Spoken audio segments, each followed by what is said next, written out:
Hi guys! Today I'm going to take you to the iconic Bridge of London, the Tower Bridge. We are right now on London Bridge. You won't believe me because you can't see the famous structure of the so-called London Bridge, which out of Londoners are aware of. But actually, this is London Bridge.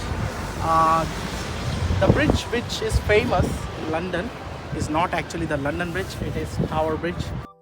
It's just 1 kilometer away from the London Bridge. I just wanted to take this video to let you know the information about the actual London Bridge. It may not be as iconic as its neighboring bridge, which is Tower Bridge, but it has an interesting history associated with it. A history of almost 2000 years old.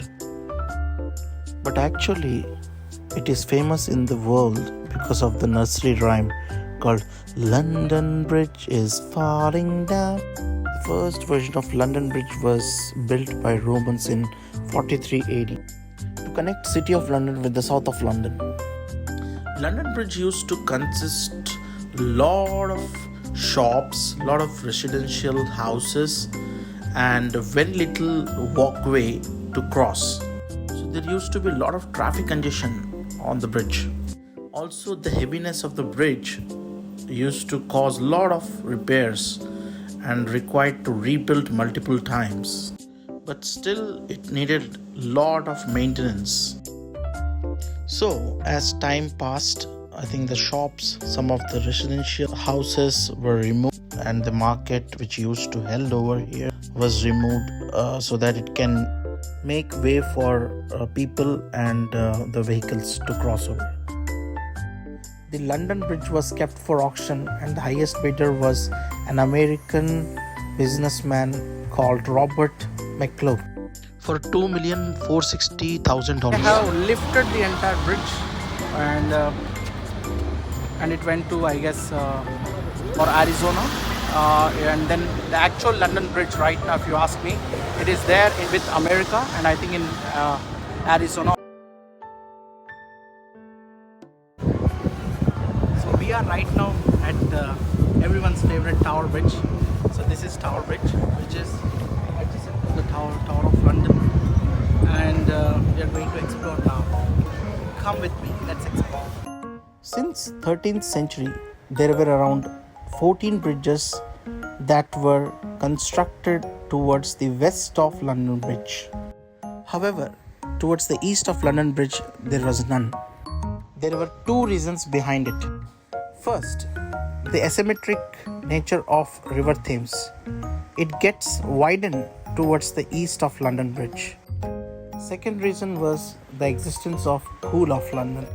It exists towards the east of London Bridge, and it is one of the largest port area. So the large ships should be able to pass under the bridge. In 1876, a competition was held for bridge design. In 1878, Horace Jones proposes a bascule bridge.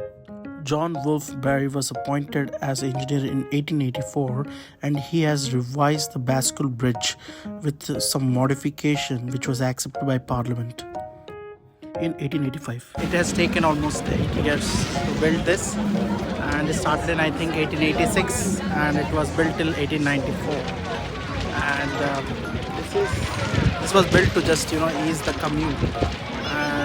At that time, the population was increasing, so they just made this tower to ensure that the commute is much more effective. This is HMS Belfast, as you can see, the warship. Now I'm going to share some interesting facts about Tower Bridge. Over 50 designs were submitted, but none were approved. Sir Horace Jones sadly died in 1887, 7 years before the bridge was completed on June 30th, 1894. The two levered sections are called bascules, and they weigh over 1100 tons each.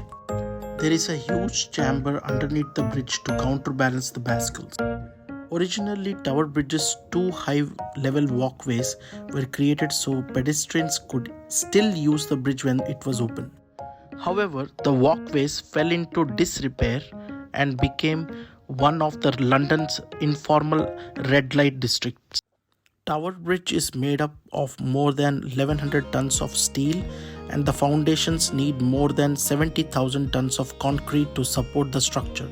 It also features over 31 million bricks and 2 million rivets. A plane once flew between the basculles and the walkway. As you can see, the basculles are open now to make a way for the ships that are crossing it. Tower Bridge rises at an angle of 83 degrees.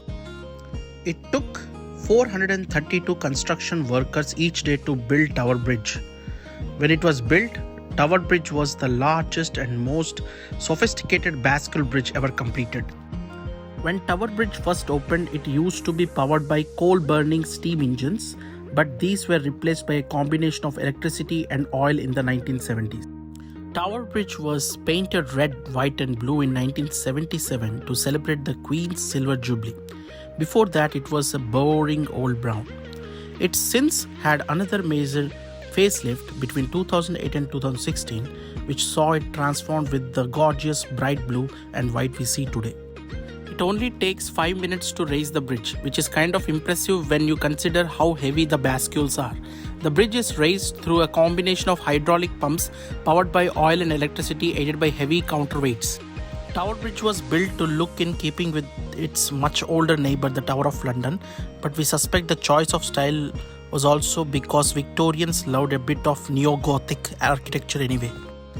Building Tower Bridge cost around £1,052,616,515 as of today. Tower Bridge is raised around 850 times per year, which works out as around 2.3 times per day. Around 40,000 people cross Tower Bridge every day.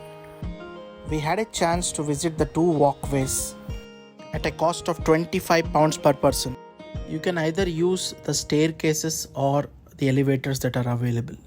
Here you can find the detailed information about how the Tower Bridge has evolved since its inception. You can see that some of the portion of the walkway is made out of glass, and from top you can view the vehicles or the people walking on the Tower Bridge as well as the ships that pass by. This walkway can hold the weight of up to 6 elephants. From these walkways, you can also capture the amazing view from either side of the Tower Bridge. You can find a picture of the traffic on the inauguration day. So that's all from the walkway. We are now at the engine rooms of the Tower Bridge. There are 5 stages of process in operating the Tower Bridge. First stage, the boilers will generate steam. In second stage, this huge machine would pump the steam coming from the boilers at high pressure to pass on to the pistons. In the third stage, the piston of the steam pumping engine is moving backwards and forwards to power the water pump, which would generate high pressure. In fourth stage, the accumulators will store the energy that would come from the steam engine. In stage 5, the cog would make the bridge open and close, and it is moved by the pressure water that was made in the steam pumping engines and stored in the accumulators. So that's the interesting story of both Tower Bridge as well as London Bridge. Hope you like it and enjoyed this video. Thank you for watching. Ta-da!